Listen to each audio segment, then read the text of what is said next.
Oi, seja todo bem-vindo ao nosso programa Ministério de Fé. Quem fala com vocês é o pastor Marcelo Parrella. Y nuestro convidado en el día de hoy es el hermano Hafner del canal Boda Coruja, que nos irá a compartir un poco de su trabajo en el canal de YouTube. Hoy me acompaña también mi esposa Luciana Guiar. Y seja bem-vindo, irmão. É uma honra tê-lo aqui conosco. Olha, eu quero agradecer, pastor Marcelo, a missionária também, pelo convite, né? Me sinto muito honrado por ter sido convidado para participar do vosso canal, também falar com os vossos seguidores, o vosso público. Então, para mim, é uma honra e estou aqui à disposição para aquilo que se fizer necessário. Como surgiu a ideia de criar canal em YouTube e por que nome El Boda Coruja? Eu criei um canal quando eu ainda morava na Suíça. O nome do canal era Pastor Hafner e eu tinha um propósito de tratar apenas sobre questões bíblicas, estudos bíblicos e também atuar um pouco com apologética. E, enfim, esse canal ele ficou no YouTube. Depois eu não tinha muita prática, na verdade, com a plataforma, e ele ficou um tempo parado. Depois de morar por quase 6 anos na Suíça, eu retornei ao Brasil, e retornando ao Brasil, passei aí cerca de 2 anos e retornei para a Europa novamente, desta vez para morar na Bélgica, em Bruxelas. E lá em Bruxelas eu reativei os meus trabalhos no YouTube e criei um outro canal. Eu tinha um outro canal e comecei a trabalhar com esse canal, só que não foi à frente. Acabou que eu deletei o canal, eu apaguei, eu excluí o canal do YouTube. Ora, quando eu vim para Portugal, de Bruxelas, da Bélgica para Portugal, em 2018, eu criei um canal chamado O Mundo, ou melhor, o Canal de Sofia. Por que, Hafner, o Canal de Sofia? Porque esse canal, como eu comecei a estudar filosofia, eu queria um canal apenas para falar de filosofia. E eu dei o nome do canal fazendo alusão a um livro que me fez gostar de filosofia, que foi o livro O Mundo de Sofia, do norueguês Jostein Gaarder. Então, eu botei o Canal de Sofia. Esse canal de Sofia eu criei em fevereiro de 2019. Pois bem, depois eu pensei o seguinte: não, eu não vou falar só de filosofia, eu vou falar de filosofia e de livros, que eu gosto muito de ler, e eu vou falar de livros que eu já li e vou falar de livros que eu tenho para ler. E vou dar dicas, fazer resenhas, e assim foi, mudei para livros que li. Pois bem, o canal ficou com 2 inscritos, de fevereiro de 2019 a julho de 2019, já com o nome Livros que Li. Quando chegou em julho de 2019, por conta de um fato, um episódio, inclusive lamentável, ocorrido aí no Brasil, envolvendo a deputada Flor de Lis, eu peguei o caso Flor de Lis, que estava na sua efervescência no início do caso, e apresentei um livro. O nome do canal ainda era Livros que Li. Então, apresentei o livro, peguei o caso Flor de Lis, e o primeiro vídeo que tem no canal é Caso Flor de Lis, a criminologia explica. E eu apresento um livro do Vitorino Prata Castelo Branco, intitulado Curso Completo de Criminologia, que foi um livro que eu li na minha adolescência. Pois bem, para minha surpresa, esse vídeo deu mais de 1.000 visualizações. E aquilo acabou me empolgando. Com o 4º vídeo que eu fiz no canal, deu mais de meio milhão de visualizações, né?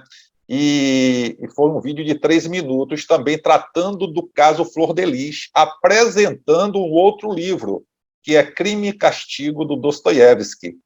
Então, eu peguei e falei a questão da consciência, tal, que é tratado no livro Crime e Castigo, do Dostoiévski, que tem ali como personagem central o Raskolnikov. E eu faço uma comparação da Flor de Lis, assim, citando o livro, enfim. Aí eu virei para minha esposa, aí, nesse quarto vídeo, eu saí de 2 inscritos, entre o primeiro vídeo e o quarto, eu saí de 2 inscritos para 86 inscritos. Aí eu virei para minha esposa e disse, filha, vamos trabalhar, eu vou trabalhar para dentro de 10 meses nós termos 1.000 inscritos. E aí, o que foi que eu fiz? Mas eu vou mudar o nome do canal, já que, como eu sou policial aí no Brasil, a minha formação, e eu tenho outras formações, mas a minha vida, praticamente como profissional, foi todo na polícia, né? Quase 3 décadas. E como eu tenho um conhecimento dentro dessa área policial, eu falei, olha, eu vou mudar o nome do canal pela 3ª vez, porque eu vou tratar não só de livros, de filosofia, mas eu vou tratar de assuntos ligados à área policial também e outros assuntos. O canal vai ser um canal eclético. O que é que eu vou, que nome eu vou colocar no canal, sem perder lá atrás o motivo pelo qual eu criei o canal, que foi o quê? A filosofia. Aí eu peguei da frase do filósofo Hegel, a coruja de Minerva levanta voo ao entardecer. Aí eu peguei e botei o voo da coruja, porque tem a ver com filosofia, porque a coruja ela é símbolo da pedagogia, do conhecimento e da filosofia. A coruja enxerga onde poucos enxergam, ela enxerga no escuro. Tem toda uma analogia, tem toda uma comparação com a questão da filosofia, né? Então, eu botei o voo da coruja, justamente por isso. Então, está aí a explicação do nome, do porquê o canal Voo da Coruja e como ele foi criado. A partir de então, o canal começou a crescer. Graças a Deus por isso, claro, a glória é toda de Deus. E nós tínhamos o objetivo de termos 1.000 inscritos em 10 meses. Eu disse, vamos trabalhar para termos 100 inscritos por mês. Em 10 meses, estávamos comemorando os 100.000 inscritos no canal Voo da Coruja, para a glória de Deus. Gloria a Dios, qué interesante, ¿eh? Muy, muy profundo. Mas el Señor también tiene otro canal. ¿Cómo surgió la idea de crear otro canal? La verdad revelada. Olha, é interessante. Lembra o que eu falei do canal que eu criei na Suíça em 2010? É esse canal. É esse canal. O canal que eu tenho hoje, o Tudo Revelado, na verdade, foi o primeiro canal que eu criei na plataforma. Só que, como eu parei, ele ficou estagnado, ficou parado, eu resolvi reativá-lo como canal secundário. Aí eu mudei o nome de Pastor Hafner, que era o nome do canal, para Tudo Revelado. E aí mantive ele como um segundo canal, um canal secundário. Então, na verdade, o Tudo Revelado é um canal que antecede o Voo da Coruja em 9 anos. Eu criei o Tudo Revelado em 2010, e quando morava ainda na Suíça, e o Voo da Coruja em 2019, já morando aqui em Portugal. E é muito interessante, né, que ambos os nomes, eles têm correlação, né? A coruja, pela questão, né, que ela enxerga no escuro, e o tudo revelado, aquilo que vem à tona, né? Tirar o véu, né? Revelar aquilo que estava em oculto, onde ninguém podia ver. É muito interessante. Então, fala um pouquinho para nós, irmão Hafner, da proposta do seu canal, que a gente sabe que é abrir os olhos, né? Abrir os olhos do povo de Deus. Mas fala disso aí para nós detalhadamente. Então, como eu disse, o canal, os 2 canais, né? Ambos são canais que eu trato de diversos assuntos. Porém, o foco principal, o objetivo principal é orientar, alertar as pessoas, principalmente no que se relaciona a um falso evangelho, um evangelho falacioso, um evangelho de mentiras que foi implantado por mercenários, por homens que não têm compromisso com a palavra de Deus, que distorcem a palavra de Deus, que apresentam texto fora de contexto para poder aplicarem o processo alienatório, aí vem a alienação religiosa, aí eles fazem todo tipo de manobra, cada um dentro do seu modus operandi, cada um tem uma metodologia, um método de manter as pessoas, ou de manterem as pessoas presas a um sistema que não tem nada a ver com a verdadeira igreja do Senhor Jesus Cristo, a igreja organismo. Então, essas pessoas passam, inclusive, muitas por problemas psicológicos, essas pessoas passam por traumas, porque muitas vêm desde criança, passando por um processo de até sequestro da subjetividade, e elas deixam de viver, inclusive, a própria família, porque elas são limitadas em algumas coisas que são lícitas diante de Deus, apenas para alimentarem esse sistema que foi implantado, infelizmente. Então, o objetivo principal desses dois canais é esse, embora tratemos de diversos assuntos, inclusive os assuntos ligados a áreas policiais. Por quê? Porque, tratando de diversos assuntos, nós ampliamos o nosso público, a presença, e essas pessoas acabam também por ouvir aquela mensagem principal que nós queremos passar. Porque, quando a gente foca no único objetivo, o nicho que a gente atinge e alcança é aquele específico, dentro daquela área, e você acaba não sendo ouvido por mais pessoas. Então, eu prefiro tratar de diversos assuntos e, como eu disse, essas pessoas acabam ouvindo também aquilo que é o principal objetivo nosso nesses dois canais. Imagino também que foi, assim, uma tarefa muito árdua para o irmão, né, no início, quando o senhor começou a tratar de temas tão delicados, né, tão polêmicos, e deve ter sido, assim, um grande desafio. Fala um pouquinho disso aí para nós, sobre como o senhor encarou esse desafio, essa tarefa aí.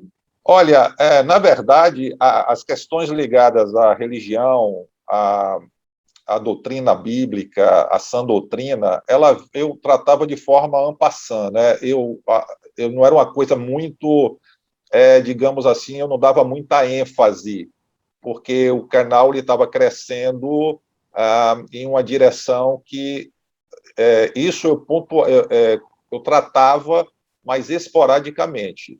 A partir do momento que eu comecei a enfatizar mais, eu comecei a tratar mais sobre esse assunto, ou seja, apresentando, inclusive, muita coisa que eu apresento, não sou eu quem investigo, chegam a mim. As pessoas me mandam pelo WhatsApp material, me mandam áudios, me mandam documentos do que está acontecendo. E eu sou apenas um veículo, eu sou apenas um instrumento, digamos assim, para apresentar aquilo que eu também não concordo, as coisas com as quais eu não concordo. De um tempo para cá, eu comecei a dar mais ênfase, e aí sim, as críticas se acentuaram, os ataques, a intolerância, porque esse povo que se diz, digamos, santos, né, esse povo que se diz santo, que se diz um povo que segue o evangelho do Senhor Jesus Cristo, eles não toleram nenhum tipo de ação que contraria. Enquanto o Senhor Jesus, ele disse o quê?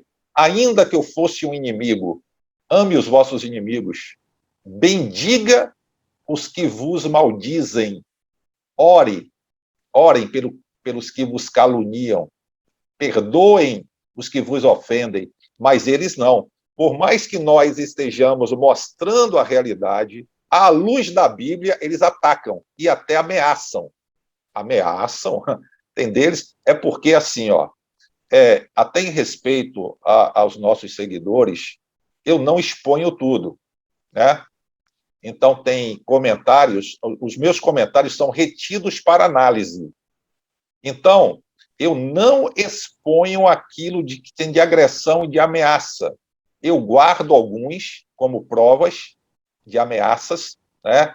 e até de intolerância no que tange algumas coisas, e, enfim, eu guardo, mas só que eu vou começar, em um dado momento, a fazer vídeos respondendo a esses comentários e mostrando como eles são intolerantes, como eles ameaçam, ou seja, eles agem totalmente contrário àquilo que ensina o verdadeiro evangelho.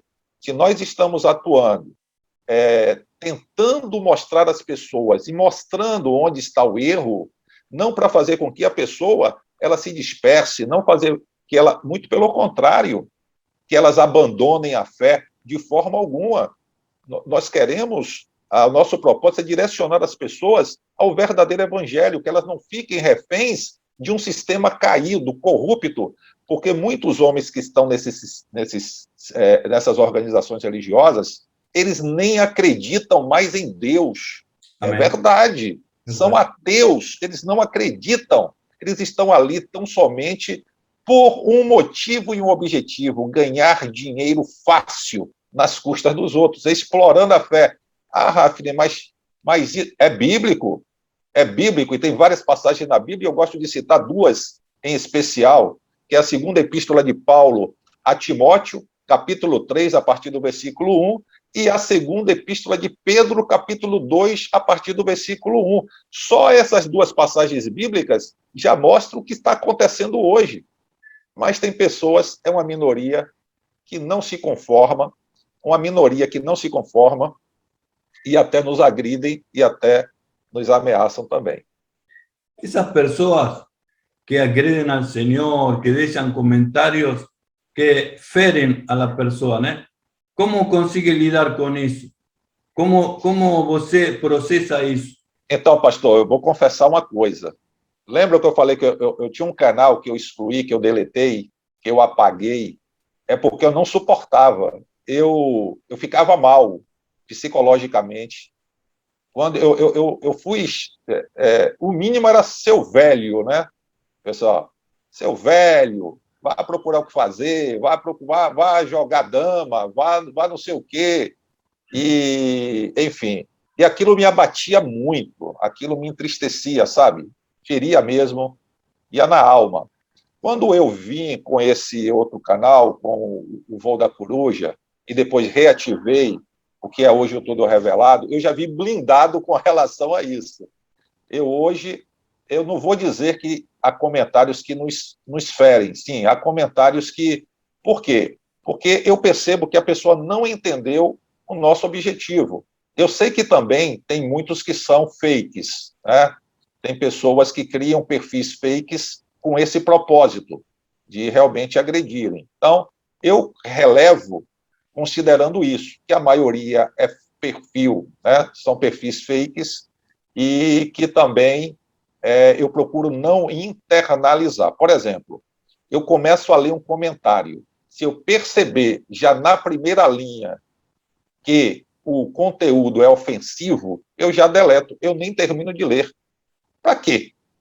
Perfeito. Não vai me acrescentar em nada. Eu já apago. Ou seja, a pessoa perdeu tempo escrevendo ali o textão dela, me agredindo, me criticando, porque eu não vou ler e nem vou submeter para que outras pessoas leiam. Tá? Não vou submeter para isso. Então, eu simplesmente apago e não internalizo essas agressões. Agora, quando se trata de ameaça, aí eu guardo. Eu guardo porque é uma prova que eu tenho para poder utilizar depois, se necessário. Amém. Agora, a mí lo que me llama la atención, yo soy argentino, ¿no? Y vine aquí a Brasil, eu casé con mi esposa Luciana, y yo me encontré con un evangelio diferente a lo que yo viví. Entonces, vengo aquí y veo que están vendiendo sal ungida, agua ungida. Ellos no falan vender, ellos reciben una oferta, mas ellos estipulan la oferta, 150, el pano, el lenço. Entonces, esas iglesias están muy cheias. Y você prega la verdad, y hay 80 personas, 60. Você por que acha que acontece isso? Então, vamos lá. Primeiro, O estelionatário, ele age assim, ele apresenta para a pessoa vantagem, que a pessoa que vai adquirir determinado produto, ela vai ter vantagem, ou vai aceitar determinado tipo de negócio. Então, eles não vão dizer que estão vendendo. Primeiro que a lei vai alcançá-los. Então, eles são espertos. Eles atrelam ao objeto ali, né, que eles vão, a água, o sabonete ungido, a toalha ungida, o feijão ungido, ou qualquer outra coisa que seja, a chave ungida, eles dizem o seguinte, para a pessoa adquirir, ela não vai pagar nada, mas ela vai dar uma oferta. E essa oferta é a manifestação da fé dela. Ou seja, ela só adquire o objeto, que eles atribuem um poder místico a esse objeto, se ela ofertar, porque a oferta não é o pagamento pelo objeto, mas a manifestação da fé dela. E a pessoa vai e aceita. Por que aceita? Porque elas gostam disso. São pessoas que, na sua maioria, elas querem a coisa fácil. Lembremos que aquela multidão que seguia Jesus, o Senhor Jesus parou e disse, vocês me seguem por conta da comida e da bebida. Em verdade vos digo, aquele que não comer da minha carne e não beber do meu sangue, não entrará no reino de Deus. Quer dizer, foi todo mundo embora. Eles queriam algo fácil. Que esse pessoal que chega, porque muita gente, quando percebe o golpe, quando percebe o erro, o desvio doutrinário, uma parte sai. As que permanecem é o pessoal que gosta desse tipo de espetáculo. É o pessoal que que gosta do misticismo, do toma lá da cá. E eles mantêm essas pessoas presas ao sistema, por quê? Porque eles usam testemunhos de algumas pessoas que dizem que alcançaram uma determinada dádiva porque participaram de determinada campanha. E boa parte dessas pessoas que dão o testemunho, a gente sabe que é mediante pagamento, são atores, e muita coisa já veio à tona. Então, na verdade, é um jogo bilateral, onde você tem aquele que engana e o outro lado que gosta de ser enganado, porque quer a coisa fácil. Eles não querem nada com Deus, porque estar com Deus não significa que eu vou ter benefícios na vida, que eu vou ter tudo que eu vou querer, eu vou conseguir, que eu vou alcançar, que eu não vou passar privações, escassez, perseguições. Não, mas esse pessoal não quer saber disso. Esse pessoal quer a coisa fácil. E aí encontra esses estelionatários da fé vendendo facilidades e eles aceitam. Volto a dizer, aqueles que percebem, até pelo direcionamento, né, de Deus, que dão ouvido ao Espírito Santo de Deus, eles acabam saindo dessas instituições, se libertando, se desvencilhando e se desvinculando dessas instituições que estão enganando. Agora, eu quero dizer algo aqui, que dentro desse processo que foi implantado, inclusive pelas organizações neopentecostais, muitas igrejas têm implantado também nelas, e aí eu posso dizer lá na frente, né, eu vou explicar direitinho para que se entenda, porque alguém pode dizer assim, mas o Hafner está falando coisa que ele não sabe, que ele não conhece, que ele não viveu. Não, lá na frente eu explico melhor. E com base no seu comentário, eu quero ressaltar a importância do seu canal como um instrumento, como o senhor falou, para alertar aqueles que estão dentro desse sistema, mas que realmente estão buscando a um Deus verdadeiro, né? E que estão ali enganados. E quando eles se deparam com um canal como um canal como o seu, que traz à tona, não é, certas coisas, eles conseguem ver até que ponto vale a pena, né, discernir, até que ponto vale a pena estar ali dentro daquele tipo de instituição onde o evangelho é adulterado, é um evangelho que não é o evangelho autêntico de Cristo, né? E ele consegue discernir, esse aqui é o evangelho verdadeiro, esse aqui, através dos ensinamentos que são passados como no seu canal, né? Por exemplo.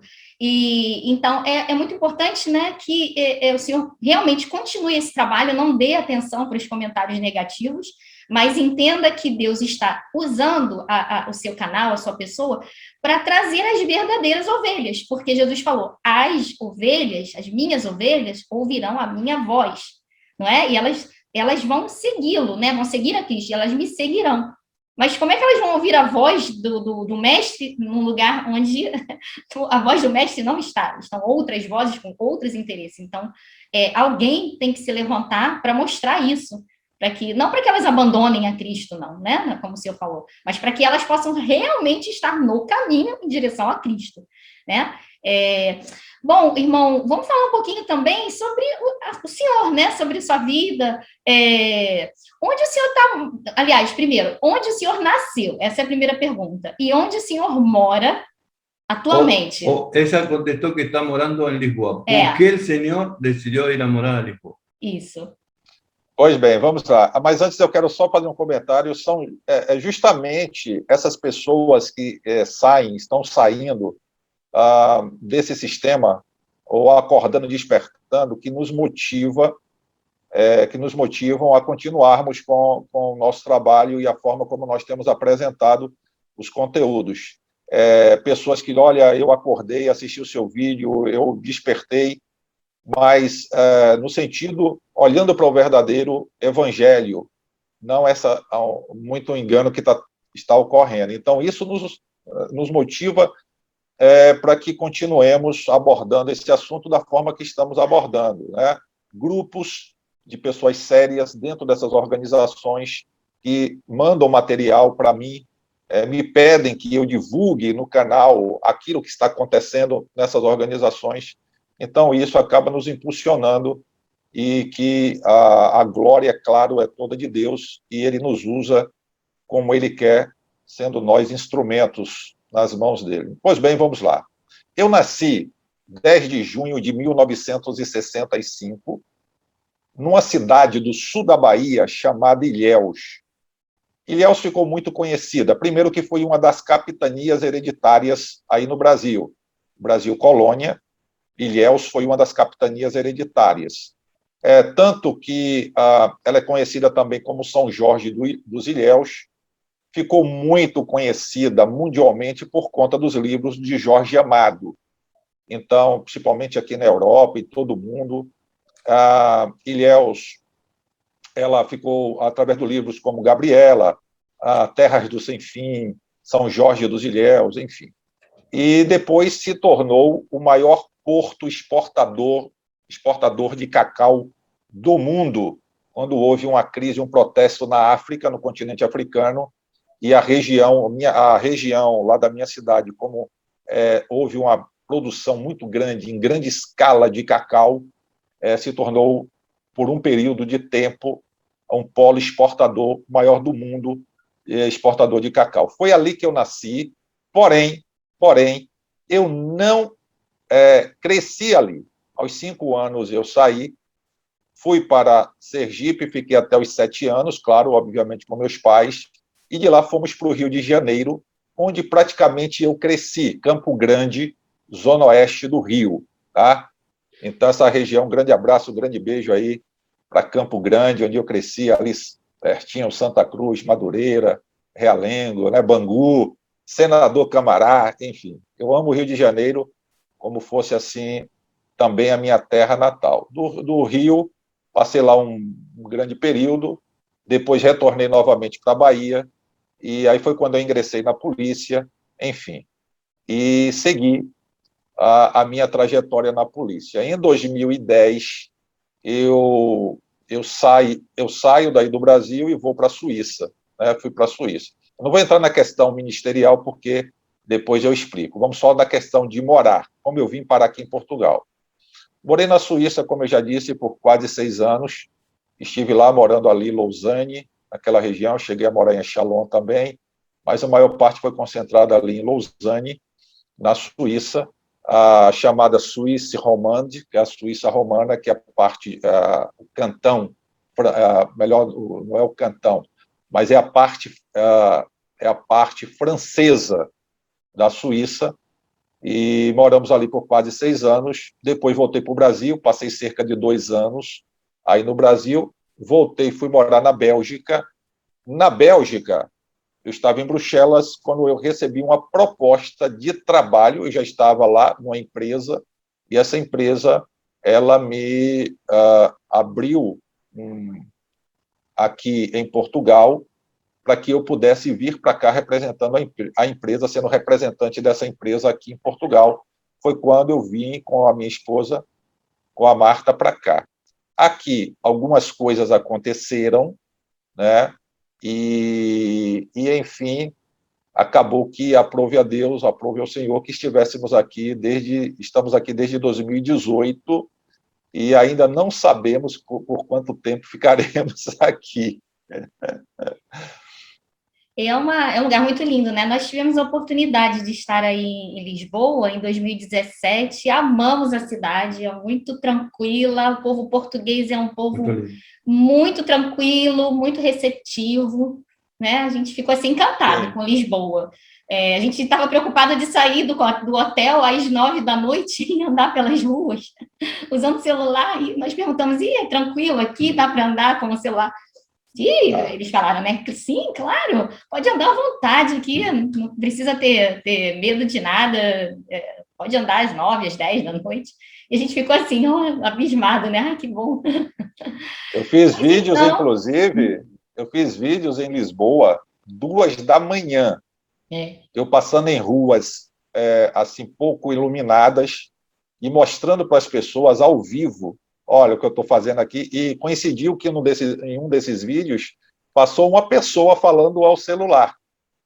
E aqui as pessoas andam com o celular no bolso, senhoras até, atrás na calça, em plena Lisboa, e não estou nem colocando cidades menores aqui, eu estou botando Lisboa, que é a capital. Então, sabe, é uma outra coisa, né? É um outro padrão. Embora eu já tenha morado na Suíça um tempo, também na Bélgica, mas Portugal, o clima de Portugal, a segurança aqui, Portugal é muito bom. E a comida, né? Acho que o que mais marcou é a comida. Nós lá conseguimos comer bem, com um preço bom, e a comida é muito boa. Se a gente não prestar atenção, a gente acaba comendo além da conta. Aí saindo Verdade. Porque é muito boa a comida. Pastel de Belém, que delícia. Inclusive, hoje eu vou sair para jantar com a esposa e ai, que lindo. Um casal de amigos que veio da Suíça, né? E à noite nós vamos jantar. Muito bom. Irmão, como me define você a palavra igreja? Bom, perfeito. Igreja, né? Igreja, eu vou trazer 2 sentidos para a igreja, tá? Primeiro, vem da palavra eclésia, que a tradução perfeita é um grupo tirado para fora, né? É uma reunião, é uma assembleia, é um grupo de pessoas separado, um grupo separado. A igreja, ela não é uma organização com CNPJ, com endereço, a verdadeira igreja, não. A igreja do Senhor Jesus Cristo, a igreja da qual ele é o cabeça, a cabeça é o Senhor Jesus Cristo, é um povo santo, é um povo santo no aspecto, porque eu não vou entrar nessa questão de santidade, porque quando a gente fala santo, tem pessoas que exageram e acham que a pessoa é perfeita, que ela é extremamente purificada. Infelizmente, tem pessoas que espiritualizam muito. Enquanto o Senhor Jesus se humanizou para sentir, inclusive, a dor que nós sentimos, está lá em Filipenses, capítulo 2, sendo ele em forma de Deus, não teve por usurpação ser igual a Deus, mas antes aniquilou-se a si mesmo, ele se humaniza, ele se faz semelhante ao homem, e ele padece dores, fome, sede. Tem gente que quer se espiritualizar demais, achar que é santo demais e que já está no céu, e enfim, esquece que nós ainda estamos, como está em Romanos capítulo 7, o apóstolo Paulo dizendo, se referindo à natureza humana, o bem que eu quero fazer não faço, o mal que eu não quero, esse eu faço, miserável homem que sou. Quem me livrará do corpo dessa morte? E ele mesmo completa, dou graças a Deus por Jesus Cristo. Então, a igreja é um grupo de pessoas que, embora ainda com problemas, com falhas, com defeitos, mas que pessoas que estão ligadas, galhos, estão ligadas ao tronco verdadeiro, que é o Senhor Jesus Cristo, independentemente de onde nasceu, da cor da pele, independentemente se tem um grande nível intelectual, se não tem, se tem muito dinheiro, se não tem. Então, igreja, no sentido verdadeiro, para mim, é isso. não é a organização tal. Tem muita gente que pensa que por ter a carteirinha de uma igreja tal, ela está garantida, a salvação está garantida. E não é por aí. E a palavra templo, né? Que as pessoas associam muito igreja a templo. Como é que o senhor define, com base nas escrituras, claro, que é como o senhor sempre apresenta né, os temas bíblicos, como é a definição, então, de templo? Olha, para nós definirmos templo, nós temos que também pegar duas situações. Primeiro, lembremos que quando os discípulos, de uma forma até orgulhosa, mostraram a Jesus o templo, né, tinha a reforma por Herodes, o Grande, tinha terminado, então eles olham, Senhor, o templo e tal, está lá no sermão profético, Mateus 24, e o Senhor Jesus disse, em verdade vos digo, não ficará aqui pedra sobre pedra que não seja derrubada. Isso, como nós sabemos, se concretizou no ano 70 da era cristã. Ali foi uma providência de Deus, ali não foi uma decisão do Império Romano, ali foi uma providência de Deus, foi o último ato para acabar de vez com a questão religiosa. Começa ali quando o Senhor Jesus é crucificado, quando ele morre, porque aí sim começa o Novo Testamento, o véu se rasga, e depois, por último, vem a queda do templo, onde Deus era, digamos, se manifestava, onde ele era adorado, onde era também feito os sacrifícios. Então, Deus providencialmente derruba, justamente para que acabasse com isso. E aí passamos a ter um relacionamento com Deus através unicamente do nosso Senhor e Salvador Jesus Cristo, independentemente de onde estejamos, em casa, no ônibus, no trem, na faculdade, na escola, nós estamos em ligação direta com o Senhor, através do nosso Senhor e Salvador Jesus Cristo. Eu não preciso de templo, eu não preciso de carteirinha, Rafine, você é contra. Não. Se a pessoa tem um local para adorar, pessoas que manifestam de uma forma comum a adoração a Deus, nada a ver. A questão está atribuir ao templo um tipo de importância, dizendo até que se trata da casa de Deus, um lugar sagrado, ao ponto de algumas pessoas até, elas falam assim, eu já ouvi muito isso na minha trajetória, quando você chegou, Jesus já estava aqui te esperando. Aí eu dizia, ué, quem veio comigo então? Porque eles atribuem que para você encontrar com Deus, você tem que ir para o templo. Então, o interessante é que eles constroem cada vez templos maiores até do que lá o que Herodes reformou. São coisas faraônicas. Gastam milhões e milhões e milhões de reais e não investem praticamente nada na propagação do Evangelho, na proclamação do Evangelho, porque muitos missionários passam necessidades em campos missionários, mas eles investem no luxo. Para quê? Para, com esses templos, fazer uma demarcação territorial, uma imposição política e uma demonstração de poder. Então, templo, para mim, hoje, na maioria, é mais isso do que um local de adoração a Deus. Porque em muitos locais como esse, você vê de tudo, menos a verdadeira adoração a Deus. O verdadeiro culto a Deus. Porque tem que se ter um lugar onde as pessoas cultuem a Deus, adorem a Deus com salmos, com cânticos. Nós que estamos vendo hoje são arapucas, covis de lobos, onde serve apenas para arrecadação de dinheiro, para a manutenção do luxo dessa minoria que acaba explorando a fé alheia. Então, para mim é isso, basicamente. Hoje, que estou aqui em Brasil faz 10 anos, né? Eu nunca havia escutado de masones dentro da igreja, menos havia escutado pastores masones. Con todo el respeto que se merece la institución de los masones, que está en política, todo, mas es una organización donde los pastores, eu acho, nunca deverían de estar. Perfeito. Olha, nós temos ouvido, principalmente nos últimos tempos, relatos de muitos pastores, inclusive bastante conhecidos ligados à organização maçonaria. O meu tio, que faleceu há pouco tempo, ele chegou ao 33º grau na maçonaria. O meu avô foi maçom, o meu pai chegou ao 14º grau na maçonaria. Eu ainda adolescente, ainda jovem, adolescente, entrando na minha juventude, eu ia nas chamadas festas brancas. Nas maçonarias é quando toda a família pode participar. Pois bem, o senhor, pastor Marcelo, colocou muito bem. Todo respeito à maçonaria, todo respeito a qualquer organização religiosa, agora, cada qual no seu quadrado. A gente não pode misturar as coisas. Eu não posso pertencer a uma instituição, a uma organização que professa uma fé em uma determinada doutrina e chegar e pertencer também a outra que diz outra coisa.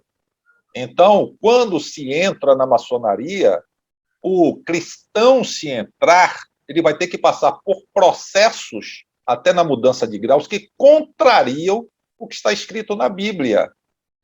Há relatos aí, não vou entrar nessa seara agora, mas não dá para alinhar uma coisa com a outra.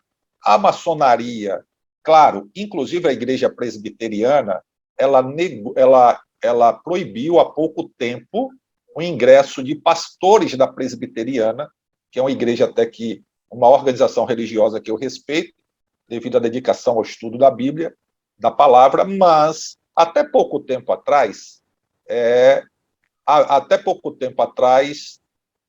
eles permitiam o ingresso de pastores na maçonaria. Por quê? Porque havia uma dívida de gratidão. Porque na época do Brasil colônia, quando os missionários, os primeiros missionários que chegaram aí no Brasil, tiveram suas vidas ceifadas.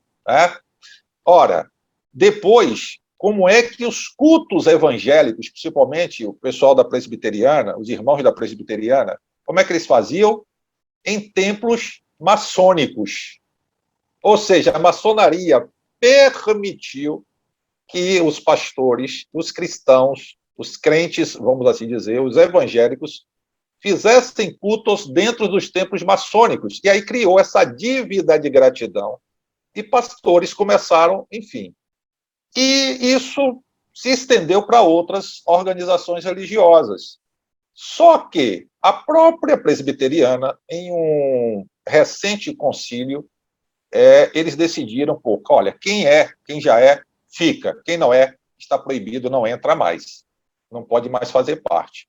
Porque não se alinha aquilo que é pregado, a maçonaria, é uma organização que eu digo prestou e presta muitos serviços sociais, enfim, mas a maçonaria, ela prega o ecumenismo, ela prega, sabe, qual é seu Deus? Meu Deus é fulano, é Astarote, é Dagon, sabe?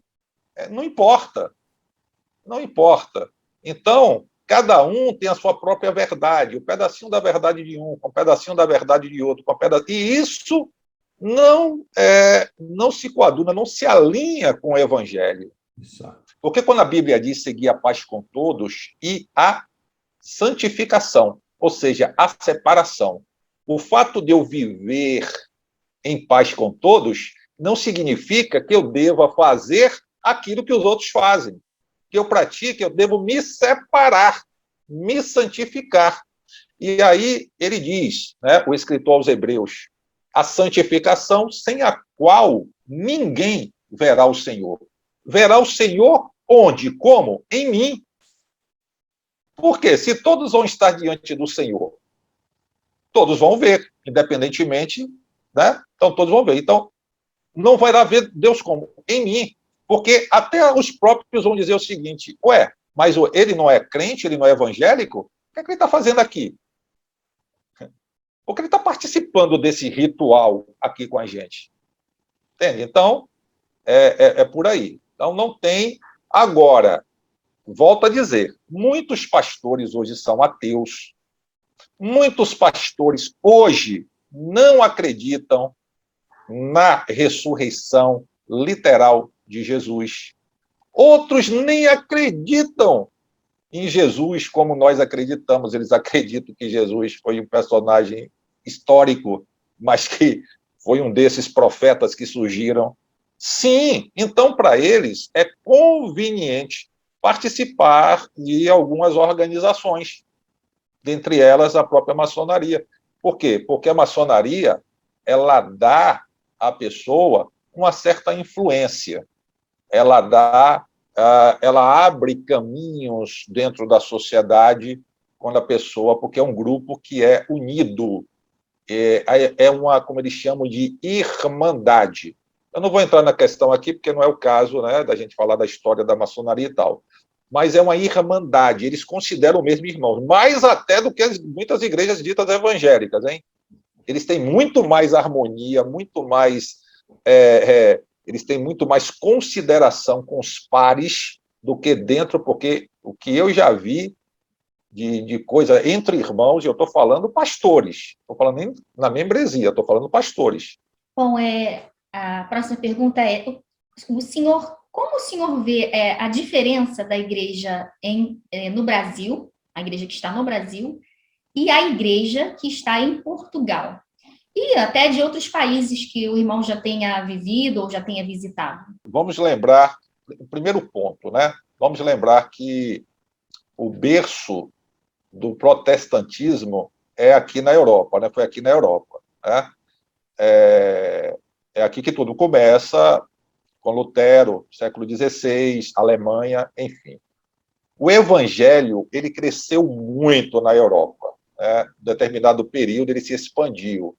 Nós tivemos aí reformadores, inclusive o próprio Calvino, ele, quando se converte, ele fugindo da França, que ele era francês, ele foge para a Suíça, chega em Genebra, e ali tem aquela coisa famosa, né, com o Guilherme Farel, ele já tinha fugido antes, o Guilherme Farel tinha fugido da França, já estava estabelecido na Suíça, em Genebra, quando chegou o João Calvino.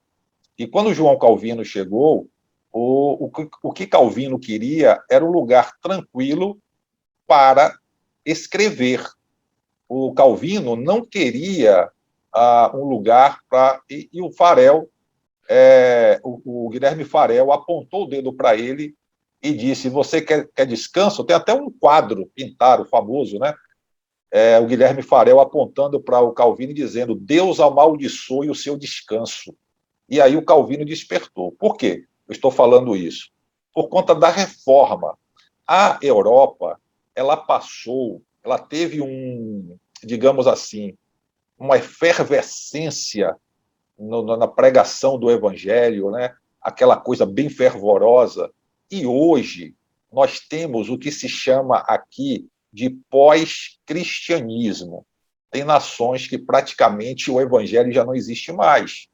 Então, as pessoas elas têm conhecimento, até por conta de questões históricas, culturais, da Bíblia, do Evangelho, porém, elas não estão mais naquele clima de empolgação. Houve um esfriamento muito grande aqui na Europa. Portugal, lembremos, e isso é uma dificuldade muito grande quando evangélicos chegam aqui, né? Portugal é um país em que é religiosamente católico. Você mudar a religião de alguém já não é pouca coisa. De um país é um trabalho, digamos assim, gigantesco, titânico. Agora imagine religião, agora imagine cultura.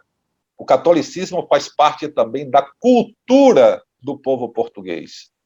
E, sendo assim, nós precisamos, nós que estamos aqui, respeitar o posicionamento. Eu não posso chegar aqui e dizer, olha, é isso e aquilo, porque é Maria. Não, tem que se ter muito cuidado. Tem que se ter sabedoria, né? Até porque nós não temos o poder de convencer ninguém. Então, alguns missionários, quando vêm, chegam empolgados na Europa, vou fazer chama para a Europa em chamas, não sei o quê, chega aqui e se depara com a realidade. Eu já vi na Suíça gente chegar crente e voltar, porque se empolga com o país, né? Vê outra realidade, é uma outra situação, é um outro mundo, é um mundo paralelo. As pessoas muitas vezes saem aí do Brasil, quando chegam, elas vão se deparar com coisas e com situações que elas jamais imaginaram. Então, muitas começam a se acomodar, a se justamente isso, a se adaptar à situação e acabam esfriando. Outras tentam, de toda forma, querer implantar na mente do europeu a cultura do Brasil. Eles têm que mudar. Não, eu tenho que respeitar o que está aqui. A priori, eu tenho que fazer isso, respeitar a cultura, aquilo que a pessoa pensa, e já começa daí. Isso cria uma certa dificuldade na igreja evangélica aqui, missionária, que geralmente trabalha com o quê? Com pessoas que são também migrantes da própria nacionalidade. Então, você costuma ver pessoas, missionários que vêm do Brasil para aqui, abrem um trabalho, mas quando você vai ver na igreja, a maioria da membresia é formada por brasileiros. Um ou outro português, mas a maioria, porque fica tudo, é como se fosse ali uma embaixada, né, brasileira, onde você tem ali um grupo de pessoas que aceitam o evangelho. Muitas vezes são pessoas que saem aí do Brasil, vêm para cá, já são pessoas evangélicas que procuram a igreja para congregar. Então, o evangelho ele não se expande, ele não avança como as pessoas pensam. Vou para a Europa evangelizar, vou ganhar a Europa para Jesus. Não é assim que funciona. Então, as igrejas aqui, eles têm um padrão. Eu tenho uma igreja aqui perto que eu fiz até lá uns seminários, preguei algumas vezes, que é a igreja do pastor Eliseu, que é africano, né? É uma igreja formada, a maioria, por pessoal de Guiné-Bissau, de Moçambique. É um pessoal que frequenta, então, parecido com a brasileira, a igreja brasileira, onde você vê a maioria formada por brasileiros. Então, fica funcionando assim. Então, a igreja aqui, temos que entender o seguinte: por que é diferente? Porque a igreja aí no Brasil, ela atende o tipo de cultura, de linguagem, de costumes do povo brasileiro. Tem gente que quer evangelizar, por exemplo, índios, vai para comunidades indígenas e sem saber nem sequer como funciona a cultura daquela tribo. E ela chega lá querendo impor aos índios, logo de imediato, quer dizer, coisas que para eles constituem uma aberração. Até mesmo aí no Brasil, existe diferença de regiões. Uma pessoa que sai, por exemplo, do sul do Brasil e vai para o sertão do Nordeste, a realidade é outra. O tipo de evangelho é outro. Então, muita gente tem tido, digamos, o chamado missionário frustrado justamente porque se sente impactados quando encara uma nova realidade. Chega com muita sede, vou fazer, vou isso, vou aquilo, e vê que a realidade é outra, que não está ecoando. Então, é preciso muito. Vou para Portugal evangelizar. Vou para Portugal. Eu lembro que quando eu cheguei no aeroporto, uma vez aqui, eu morava na Suíça, e cheguei no aeroporto aqui conversando com um policial, na parte da aduane, na imigração. Aí eu fui falar: rapaz, inclusive eu sou evangélico, né? Missionário evangélico. Ele, ó, não diga isso aqui não. Eu te aconselho, não diga isso aqui. Então, para mim foi um choque. Eu pensei que ele fosse receber de bom grado, porque o que ele quis dizer para mim ali, nós já estamos por aqui com esse tipo de gente. Porque chega aqui sem conhecer a cultura, os costumes, e querem implantar de qualquer forma. Então, quer vir para Portugal? Tem que conhecer como funciona aqui a cultura, a cabeça dos portugueses. Quer ir para a Suíça? Já é outra coisa. Quer ir para o continente africano? Vai depender do país no continente africano, para saber dos costumes. Por exemplo, imagine, eu não sei se é Guiné-Bissau, eu não sei onde é, existe a cultura de que o homem só casa com uma mulher, é cultural, só casa com a mulher se ela provar primeiro que ela pode engravidar. Quando ela engravida, aí ele casa. E isso é cultural. Agora imagine, o brasileiro chega lá, não, você só pode se deitar com sua esposa depois que casar, porque para Deus isso é pecado. Já pensou? Ele vai ser expulso desse país. Ele vai ser colocado para fora. Então, a diferença, basicamente, é essa. Né? Não só do Brasil para Portugal, mas do Brasil para qualquer país. Eu passei pela Bélgica, né? Morei, como já disse, um tempo na Bélgica, um tempo na Suíça, agora aqui em Portugal. Então, tem que se ter muito cuidado, porque há diferenças, sim. Tá? Há diferenças. Agora, irmão, você, como adquiriu toda esta sabedoria? Você fez o curso teológico, você foi pastor, missionário, como foi sua vida? A minha vida, ela começa de uma forma muito interessante, né? Eu vou dizer assim, ligada à questão, principalmente no período, na minha trajetória na igreja enquanto organização religiosa. Mas o meu contato com a palavra de Deus, a minha, digamos, não vou dizer conversão, ela foi de uma forma sobrenatural. Por quê? Porque eu era ateu. Eu era ateu militante. Eu era ateu militante. Quando eu ingressei na polícia, com 20 anos de idade, após um ano eu fui fazer um curso para me graduar na polícia. Eu estava então com 21 anos. E eu era ateu, eu chegava na sala de aula, eu escarnecia daqueles que eram crentes, eu dizia que a Bíblia... Eu nunca tinha lido a Bíblia, na verdade. Eu dizia que a Bíblia era história da carochinha, era mentira, isso e aquilo. E aí, um determinado dia, no alojamento, né, eu policial militar, então, o alojamento muito grande e vários alunos daquele curso que eu estava fazendo ali, eu tinha um colega batista, Valmir, o nome dele, Valmir Oliveira. E Valmir sempre pegava a Bíblia e lia para mim. Só que, primeiro, eu não entendia nada. Segundo, não me interessava. Aí, quando foi um dia, eu me deitei e eu falei, ô Valmir, leia a Bíblia para mim aí, para eu poder dormir. Mas era assim, tipo, ler a Bíblia como se fosse contar uma historinha, né? Para eu dormir. Ele abriu em Ezequiel, livro de Ezequiel, no capítulo 38, ou foi 38 ou 39, a passagem que diz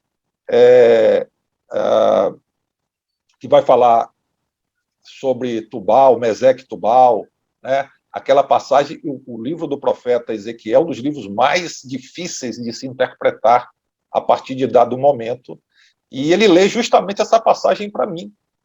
Eu não entendi nada, absolutamente nada, e virei para ele e disse, Valmir, eu vou te falar uma coisa aqui. Olha só, eu não acreditava em Deus, logo, eu também não acreditava na existência do diabo. Óbvio.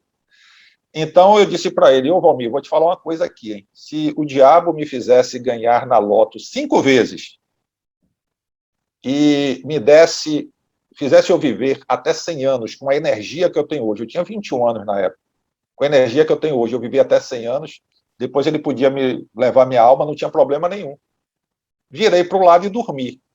No outro dia, eu levantei, fiz ali e tal, todo mundo, aquela coisa, o militarismo já sabe como é, aí botei minha farda, fomos entramos em forma, aquele processo todo, sala de aula.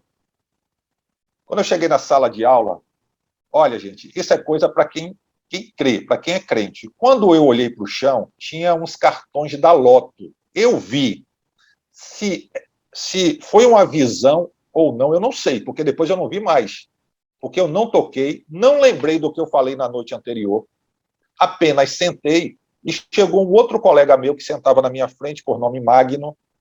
Magno chegou, e Magno era crente também. Magno chegou, eu falei para ele, Magno, leia a Bíblia para mim.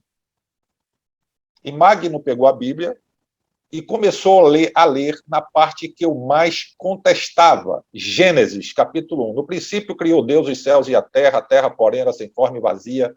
Só que quando ele foi lendo, a minha mente foi algo espiritual. O Espírito Santo de Deus trabalhou na minha mente, no meu coração, na minha alma e espírito, me convencendo da existência dele e de que ali era a palavra dele.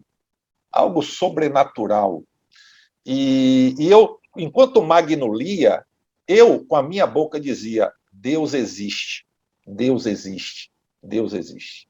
E esse foi o meu processo. Bem, Rafine, aí você foi para a igreja? Não, foi um processo. Depois eu passei, depois disso, 3 anos e pouco, foi quando eu fui para a igreja Assembleia de Deus. Eu não vou contar essa parte porque senão vai ficar muito longo. Eu fui para a Assembleia de Deus, passei um período na Assembleia de Deus, depois saí e voltei, mas a minha fé permaneceu. Depois de passado um tempo, eu retornei, né? Não eu retornei, Deus operou, isso aí já é um outro testemunho, e providenciou para que eu retornasse à presença dele. Quando eu retornei para a presença dele, a minha pretensão qual era? Congregar, congregar. Só isso. Aí fiquei ali. Nessa minha... eu comecei a congregar. Depois de um tempo, a pessoa que estava ali, que era, digamos, o meu líder espiritual, um presbítero até, falou: eu vou apresentar seu nome para o diaconato. Eu falei: mas como assim? Ele: não, Deus tocou no meu coração, vou chamar. Aí pronto, para resumir, fui consagrado diácono. Tempos depois, isso tudo na Bahia, tá? Eu vou enfatizar, isso tudo na Bahia. Trabalhando na polícia, diácono. Aí depois veio a consagração ao presbitério. Aí eu fui consagrado presbítero. Quando eu fui consagrado presbítero, nesse processo que eu sou presbítero, eu fui chamado para a obra missionária. Eu fui para a Suíça como presbítero. Indo para a Suíça como presbítero, eu pedi um afastamento da polícia por um determinado tempo. Não pedi para sair, pedi um afastamento. Nesse período, eu presbítero, o pastor presidente da convenção, ele se deslocou aí do Brasil, foi até a Suíça, porque para a consagração de pastor, só o pastor presidente da convenção ou quem ele indicar, não pode ser o pastor local. O pastor presidente da convenção foi até a Suíça, especificamente para me consagrar pastor. Seria evangelista, mas ele disse que Deus tocou no coração dele e que eu seria consagrado pastor. E eu fui consagrado pastor em Genebra, na Suíça, e era lá que nós estávamos frequentando a igreja, tá bem? Ora, nesse período foi quando a minha esposa, e aí é um testemunho também, outro testemunho, eu vou dizer rapidamente, é um passant, só para que se entenda. Ela foi diagnosticada com câncer de mama, ela também como missionária, e começou todo um processo, e eu precisei me afastar da polícia de uma determinada forma, por conta de todo o contexto, que não vai entrar aqui no caso, e nós começamos uma luta, continuamos com o trabalho missionário, agora eu já pastor na Suíça, ela como missionária, e também com essa luta paralela, que era a luta contra o câncer de mama, né? Ela foi sendo tratada, quimioterapia, radioterapia, enfim. Aí, quando chegou um determinado momento, nós retornamos para o Brasil, mas ela já tinha sido declarada curada, sem possibilidade de recidiva. Tá bem? E eu, como pastor, fui recebido na Bahia, pertencendo ali à CEADEB, que é a Convenção das Assembleias de Deus no estado da Bahia, convencionado, trabalhando ali com o pastor presidente do campo onde nós estávamos, e, por fim, recebi uma proposta de vir para a Bélgica. Eu não tinha mais vontade nenhuma de voltar para a Europa, a não ser, eu dizia, que fosse Portugal, mas não estava nos projetos nossos, nos planos. Aí tivemos uma proposta para a Bélgica. Eu vim primeiro para ver, para poder sondar, conhecer. A minha esposa já tinha vindo, ela foi pregar em Pamplona, na Espanha, depois ela foi pregar na Sardenha, e da Sardenha ela foi para a Suíça, e da Suíça ela recebeu um convite para a Bélgica, e foi lá na Bélgica que foi feita a proposta. Eu falei, bom, eu vou aí, se Deus confirmar, a gente fica.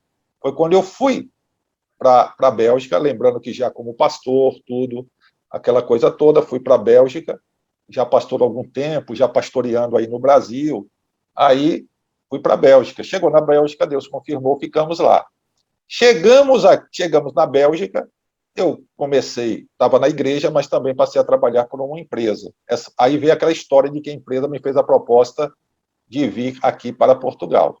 Chegando aqui, e depois eu vou contar esse testemunho, tá?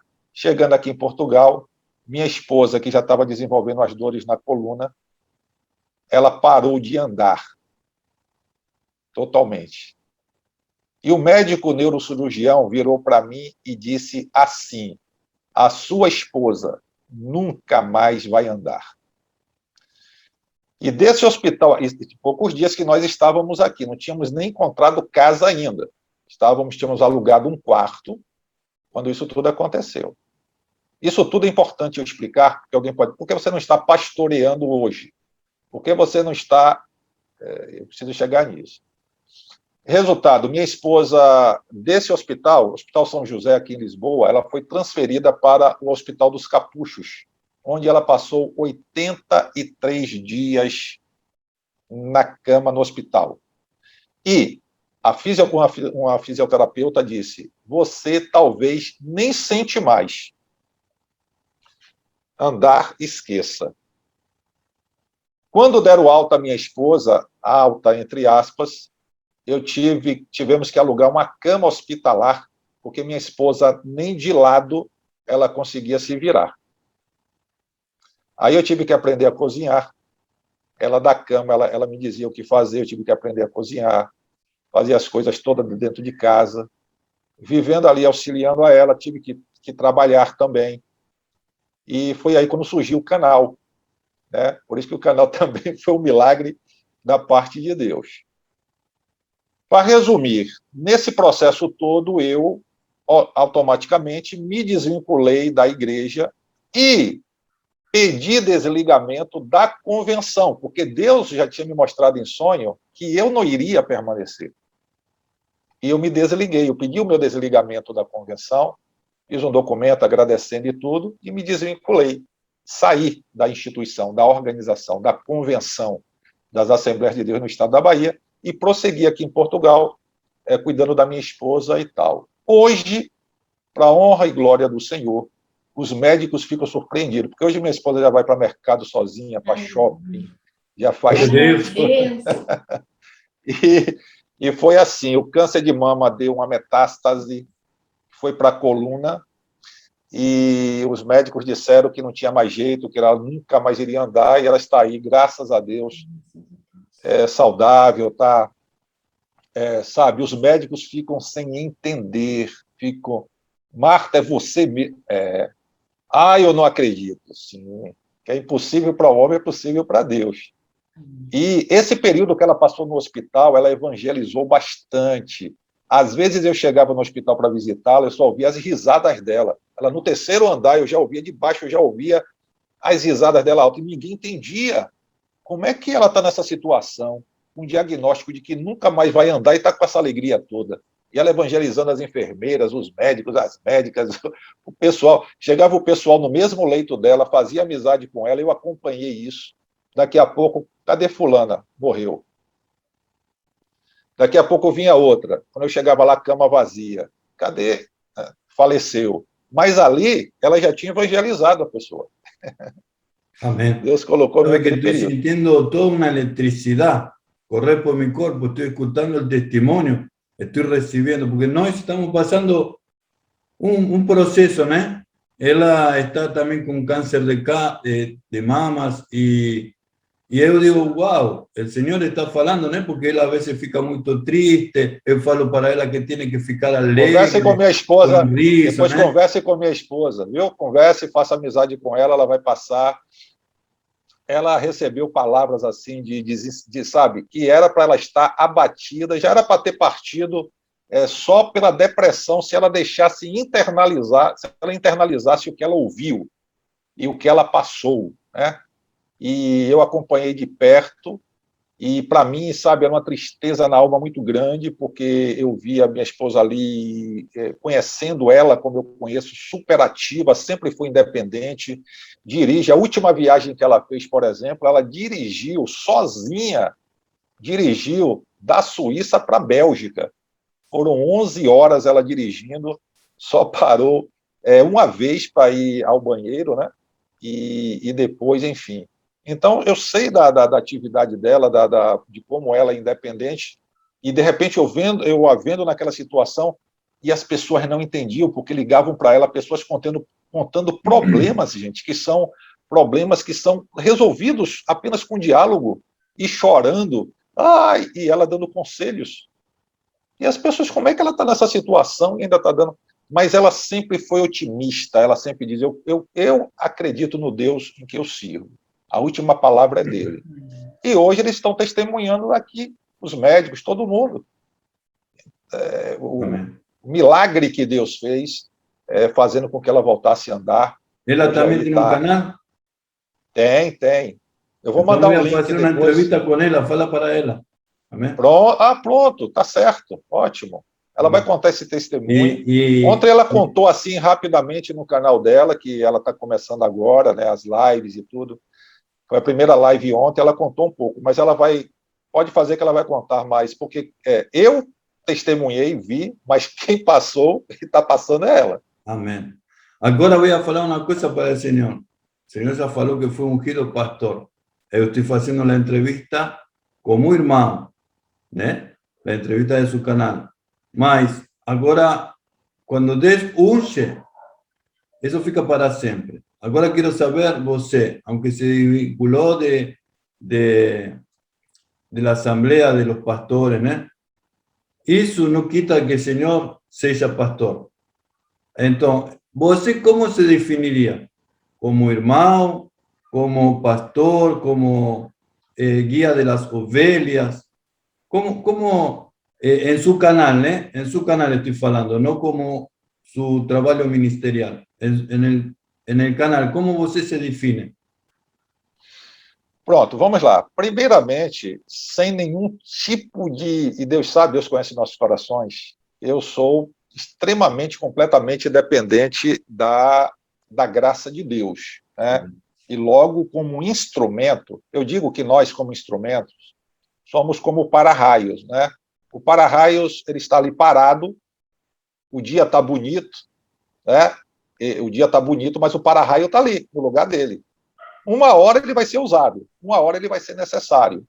Então, eu me considero um instrumento e, para isso, dependo extremamente da graça de Deus e da misericórdia e estar atento para quando e como ele vai querer e quer me usar. Então, eu não me considero assim, porque criaram dentro de uma hierarquia eclesiástica justamente isso, uma hierarquia, como se fosse um militarismo ou até pior. E a Bíblia, um pastor uma vez falou uma coisa que eu nunca esqueci. Ele disse, na hierarquia eclesiástica, a escada não sobe, ela desce. E é verdade.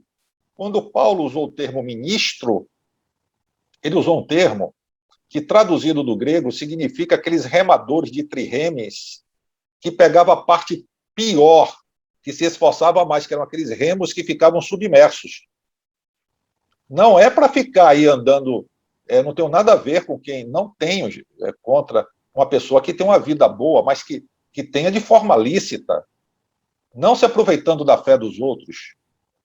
Eles acham que eles merecem honras, aplausos, privilégios. Não. Então, eu nunca me vi como pastor, nesse sentido que eles falam. Nunca me vi. Inclusive, quando eu passei a fazer parte do sistema e que eu comecei a ver os bastidores, eu fiquei horrorizado com a falta de amor, a falta de compaixão, sabe? As bajulações, a politicagem que ocorre. Eu não consegui me enquadrar nesse meio.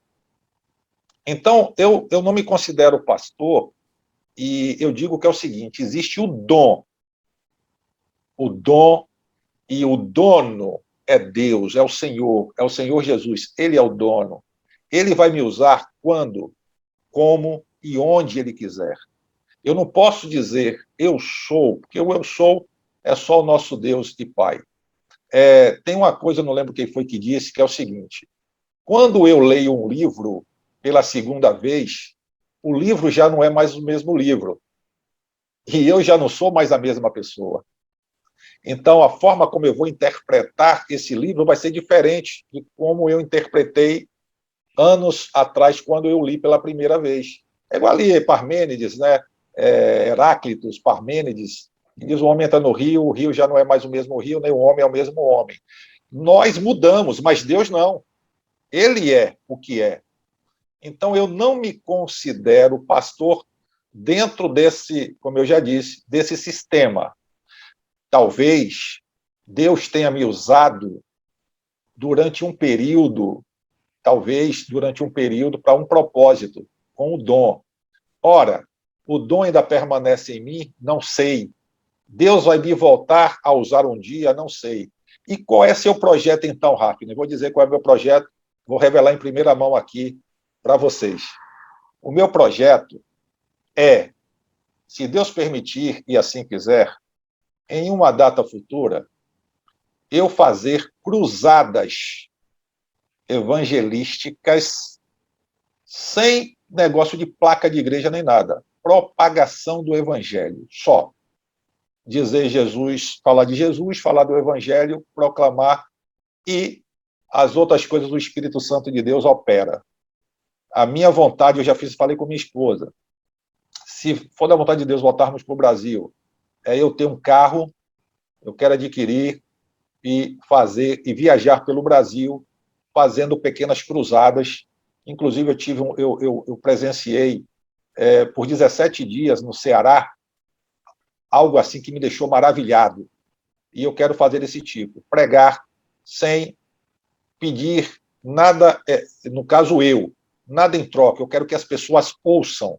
E quando eu falar, se a pessoa estiver dentro de casa, se a pessoa estiver na rua, dentro de uma loja, ela ouça aquilo que eu vou falar. Só o Evangelho, só proclamar o Senhor Jesus Cristo, e ali eu vou embora, e eu creio que o Espírito Santo de Deus fará o restante. Muito obrigado, Senhor Hafner, por todo o enriquecimento que você deixou neste canal. Para mí fue una honra poder haber entrevistado al Señor. Estamos llegando al final. Nos acostumbramos a despedirnos con una oración. ¿Você pode orar por nuestro programa, por nuestros oyentes, por favor? Sim, claro. Vamos orar. Senhor nosso Deus e nosso Pai, eu quero, primeiramente, Senhor, em nome do Senhor Jesus Cristo, te exaltar mais uma vez, glorificar o teu nome, dizer que só o Senhor é Deus e que não há outro além de ti. Que o teu nome, Senhor, seja louvado, como será para todos sempre, porque, como está escrito na tua palavra, a glória é do Senhor e sempre será. Eu quero também, Senhor, neste momento, te agradecer por mais uma rica oportunidade que o Senhor me concede. O Senhor me concede, Senhor, essa oportunidade de estar aqui neste canal que tem servido, Senhor, para abençoar tanta gente. O pastor Marcelo, a sua esposa, que tem feito um trabalho com sinceridade, com honestidade, diante, Senhor, dos teus olhos. E para mim, Senhor, é uma oportunidade ímpar participar de um canal como esse, que também tem sido um canal de bênçãos para aqueles que assistem e ouvem. Eu quero pedir neste momento, Senhor, que o Senhor venha abençoar cada uma que ouviu e que está ouvindo e que irá ouvir, Senhor, este vídeo, que o Senhor possa estar entrando com providência, ou que o Senhor esteja, porque o Senhor pode todas as coisas, que o Senhor entre com providências naquilo que eles precisam, naquilo que eles necessitam, em seus anseios, porque nos últimos tempos que estamos vivendo, Senhor, diante de tanta coisa que está acontecendo, muitas pessoas têm esfriado, muitas pessoas têm perdido a fé, mas o Senhor, Pai, pode todas as coisas. Então, em nome do Senhor Jesus, entra com providência, Senhor, restaura a saúde dos enfermos, aumenta a fé daqueles que estão com as suas fés, Senhor, diminuídas, Senhor, que o Senhor esteja abençoando, abrindo a mente, dando discernimento, meu Pai, em nome do Senhor Jesus. Continua abençoando este casal também, Senhor, tomando cada dia em suas mãos a família deles, em nome do Senhor Jesus. Também faz esse canal crescer de uma forma grandiosa, porque com certeza será também, Senhor, como tem sido um instrumento aqui na plataforma, no YouTube, onde os vídeos chegaram. Em nome do Senhor Jesus, permanece conosco, nos dá um dia abençoado e que tudo o que façamos, Senhor, seja para a honra, a glória e o louvor do Teu nome. É o que te pedimos e agradecemos em nome do Senhor Jesus. Amém. Queremos agradecer, irmão Hafner, e uma coisa que o senhor falou que me marcou. Um dia eu talvez volte a ser usado. Não, o irmão já está sendo usado. Todos os dias Deus tem me usado. Cada vídeo, né? Com certeza, através desse vídeo aqui também, muitas pessoas estão sendo alcançadas através da mensagem que Deus tem transmitido através do irmão, é claro, né? Porque a honra e a glória é toda dele, do nosso Pai, né? Muito obrigada por essa oportunidade preciosa. Foi assim, sem nenhuma, não estou excedendo, mas foi muito boa a entrevista e eu tenho certeza que muita Amém. Gente vai ser esclarecida, que estava em dúvidas a respeito de certos temas, né, de certas coisas do seu canal, né, até mesmo do evangelho, claro, que é o principal, né, vão ser esclarecidas através desse vídeo aqui. Enriquecedor. Amém. Muito obrigada e até uma próxima oportunidade. Eu é que agradeço muito o convite, tá? Vou já deixar também aqui com a minha esposa, digníssima, como eu digo, você já pode agendar, e com certeza ela vai convidar a senhora também para fazer com ela no canal dela também uma entrevista, vocês conversarem bastante. Ok, uma honra. Obrigada. Sempre que precisar, estarei às ordens. Vou marcar também no canal Voo da Coruja entrevista, né? Sim, sim. Com vocês aí, o pastor, com vocês, o casal. Muito obrigado. Deus te abençoe. Deus abençoe. Muito obrigado. Paz. Amém, amém. Obrigado.